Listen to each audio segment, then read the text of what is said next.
So ito po yung sunod mga kababayan. Dito tayo kay Sara at kay Bini Abante. Mga kababayan, mismong si Congressman Bini Abante ay kampante at ano daw, tawag doon, malakas or ang sabi niya sa madaling salita, parang mataas ang tsansa, no? Mataas ang tsansa or chance na ma-impeach daw talaga si Sara. Kasi una, ang sabi niya ay ang Congress kumpleto sa ebidensya. At hindi na po matanggi sa Congress yan na ma-impeach si Sara kasi in-impeach na siya noon. So, baka uulitin lang din ulit ngayon. Kasi yun namang mga complaint dito, mga kababayan, sa impeachment ni Sara ay dinagdagan lang. Dating complaint na hindi masyadong umifect kasi nga dahil sa Supreme Court. So, mas dinagdagan pa nila ng mas mabigat na complaint. Yung dati isa lang, ginawang 3. So, ngayon mga kababayan, sabi mismo ni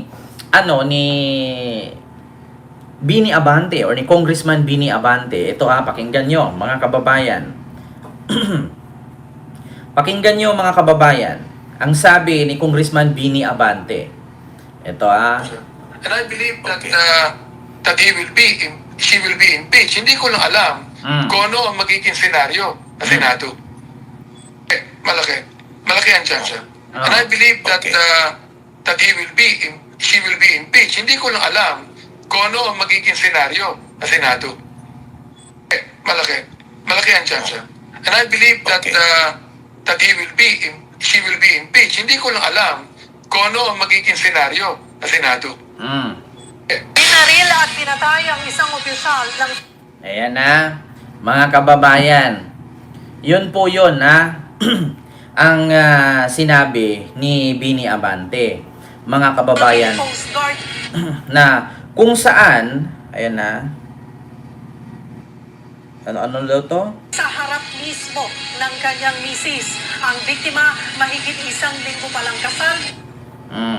So, ngayon mga kababayan, ang nangyari, sabi ni Bini Abante, mataas ang tsansa or malaki ang tsansa na ma-impeach si Sara. Kasi nga, sabi niya, dito pa lang sa Congress ay tad na siya ng ebidensya. So, kumpleto po. Ma'am Alma Alcantara, hello po. Kumpleto ang ebidensya ng Congress, no, laban dito kay Sara. So ngayon mga kababayan, dahil po doon sa sinabi at ni-react ni Abante, mga kababayan, katulad nito, sabi ni Abante, wait lang Abante to Sara impeachment. So ito po kasi mga kababayan, yung mga binibitawang salita. Ito Talagang binabantayan namin kasi maraming mga ebidensya Jupiter. Sa totoo lang. Ito mga kababayan. Yun na yun talagang binabantayan namin kasi maraming mga ebidensya Jupiter. Sa totoo lang, no?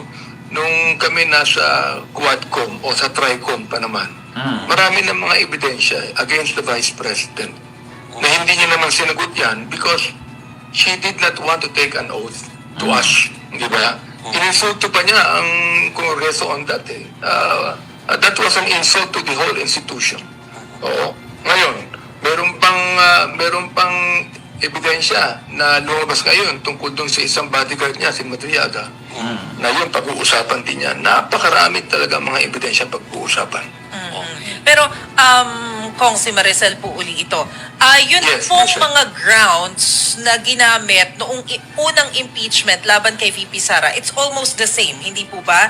Dito rin sa naging batayan sa impeachment na ito. Maliban yun nga pong nabanggit ninyo kay Madriaga. So, ano yung magiging pagkakaiba nitong pangalawang attempt na ipa-impeach si VP Sara kumpara dun sa nauna? Well, kanina, binanggit ko din yung yung sinabi ni Senior Associate Justice Mavic Leonen, no? If you heard what I said. Na sabi ko, itong sinabi ni Mavic Leonen would be more applicable to the impeachment that is being tried against the president. Oo. Na saan pa yung binanggit na yun, na hinahanap ko dito nasa akin pa yung nabanggit ni Leonel. Associate Justice Leonel. Mabit Leonel, no? Oh. Na wag natin gagawing parang political exercise lang. Wag lang natin gagawin itong parang nag-a-accuse lamang tayo na walang kahinatnan. And to me, that was actually more applicable to the impeachment complaint Sir Benji, oy, that hello po. were filed by the endorsers laban sa ating Pangulo.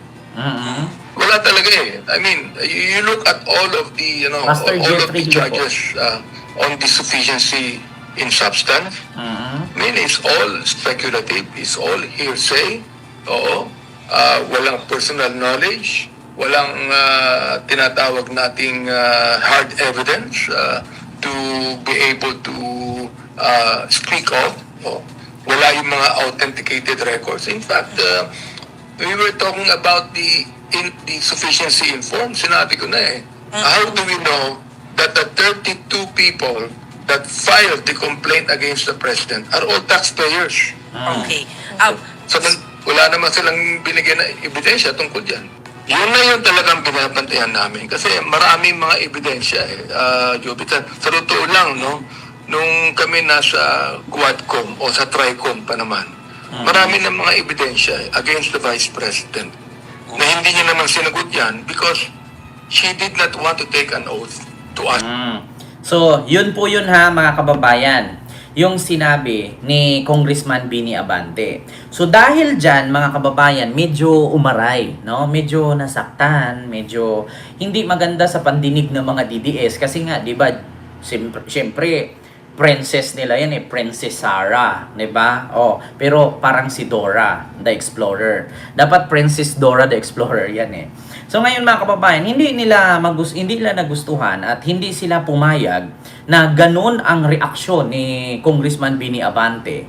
So ngayon mga kababayan, ginawaan nila, no, mga kababayan, ginawaan ng mga DDS, no? Ito ha, mga kababayan. Wait lang ha.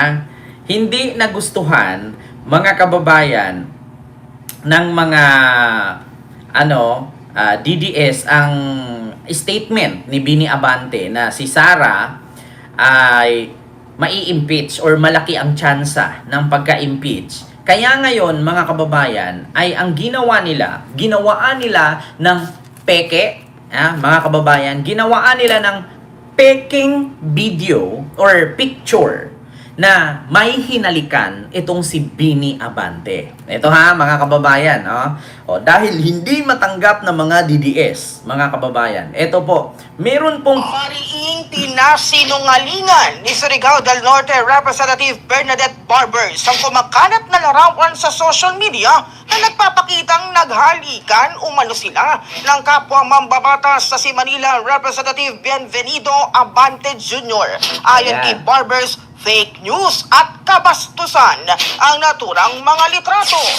Generated anya ito ng artificial intelligence o AI, hindi nangyari at hindi totoo. Naniniwala ang kongresista na ginawa ito upang maninang, magasik ng intriga at sirain ng dangal ng mga taong naglilingkod ng tahimik.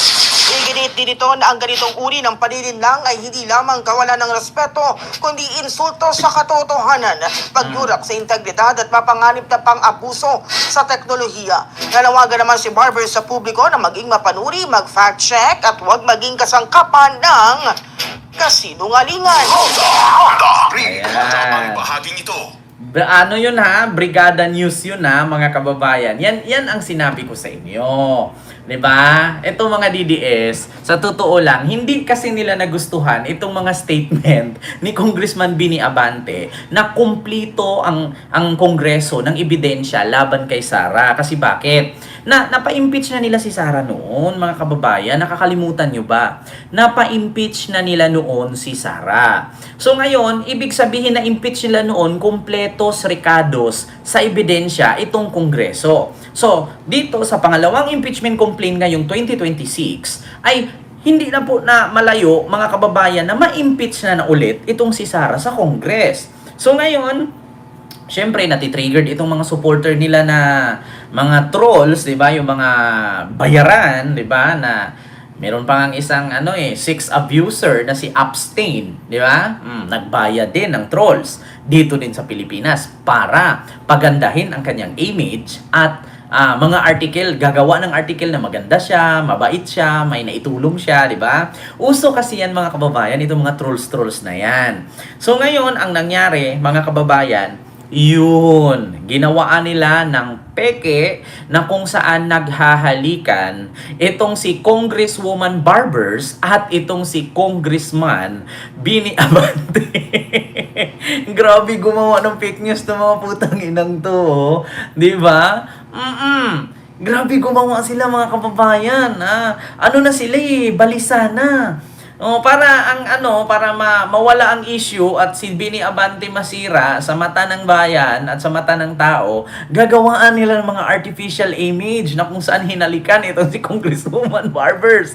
Putang ina mga kababayan, grabe no, itong mga DDS talaga, grabe. Mga dipuga talaga itong mga animal na to. Ma'am Rowena Marsan, hello po. Grabe itong mga DDS na to, mga hayop. Di ba? Hanapin nga natin to mga kababayan. Abante. Kiss. Ito ba yun? Ito. Natin mga kababayan. Larawang hinalikan. Ayan. Expired na ba yun? Ay, nawala. Saan na ba yun? Ayan, larawang. Ay, hindi siya mabuksan mga kababayan. Viral ang larawan na kung saan, ayan, wait lang ha, ay hindi pwede. Mga kababayan, hindi siya mabubuksan. Bakit ganun? Hindi mabubuksan. Wait lang. Hanapin ko ha mga kababayan. Wait lang. Abante. Hinalikan or kiss. Ayan, Abante kiss. Ayan. Ito, kissing photo ni Nakong Barbers at ni Abante. Ito po yun mga kababayan, Ito po siya. Ayan, lumabas ngayon mga kababayan. Pinakalat ngayon, Oo, yung post ng isang Facebook na binuksan ko ngayon, hindi siya mabuksan kasi parang tinake down na yata yung nagpakalat. So ito ngayon mga kababayan, fake po yan.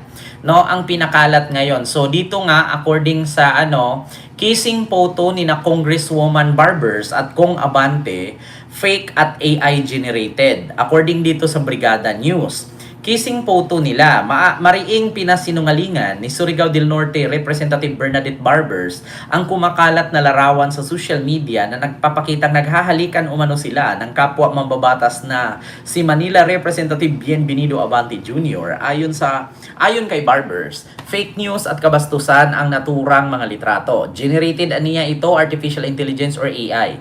Hindi nangyari at hindi totoo. Naniniwala ang kongresista na ginawa ito upang manlinlang, maghasik ng intriga at sirain ang dangal ng mga taong naglilingkod ng tahimik. Iginiit din nito na ang ganitong uri ng panlilinlang ay hindi lamang kawalan ng respeto, kundi insulto sa katotohanan, pagyurak sa integridad at mapanganib na pang-aabuso sa teknolohiya. Nanawagan naman si Barber sa publiko na maging mapanuri, mag-fact check at huwag maging sangkapan ng kasinungalingan.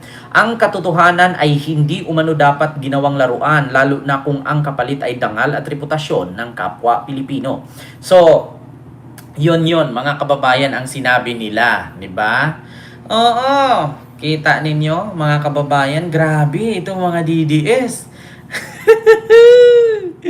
Ayan na, ito na kasi. Ito sobra kasi kayong malapit sa isa't isa.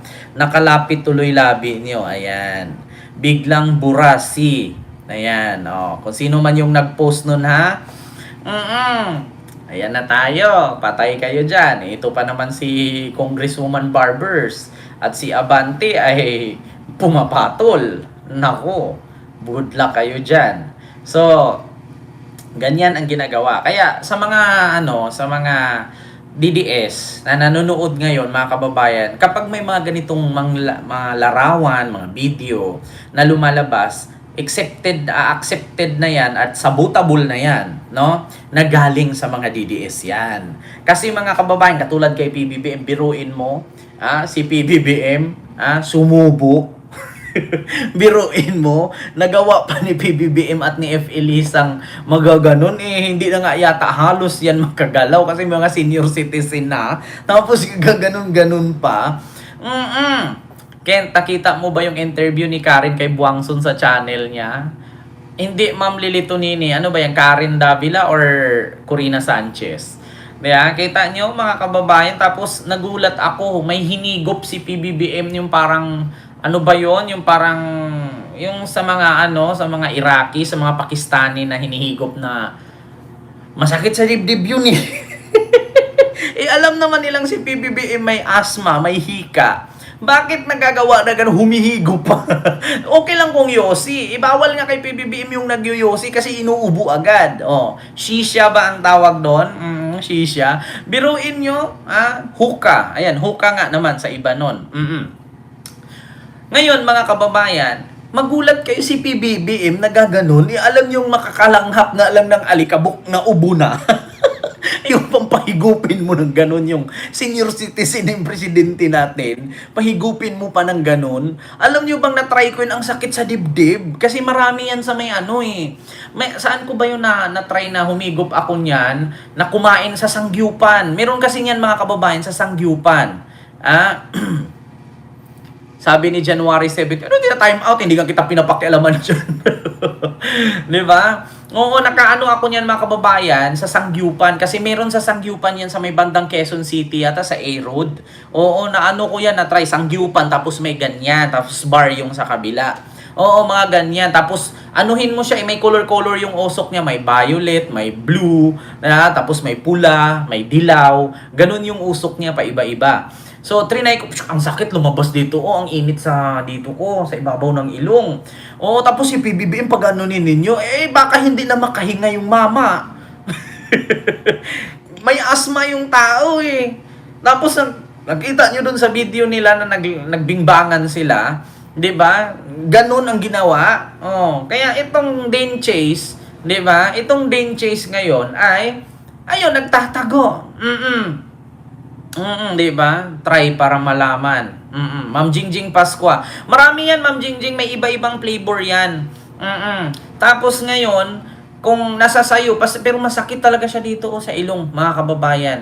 Pag hindi ka marunong humigop, no? Kailangan kasi humigop dahan-dahan kasi pag idiretso mo, diretso sa ilong yan So, ngayon, ayun, by flavor yun, Sir Ken, tawag namin sa Lebanon is Argyle ba ang tawag dyan, or Argyle. Ganun nga yun, Ma'am Ruina Marsan, official. 'Di ba? Tapos pag gaganunin niyo si PBBM, yung mama di hinika, baka yun pa yung metsa ng kanyang pagkamatay dahil diyan sa paghihigop ng ganyan.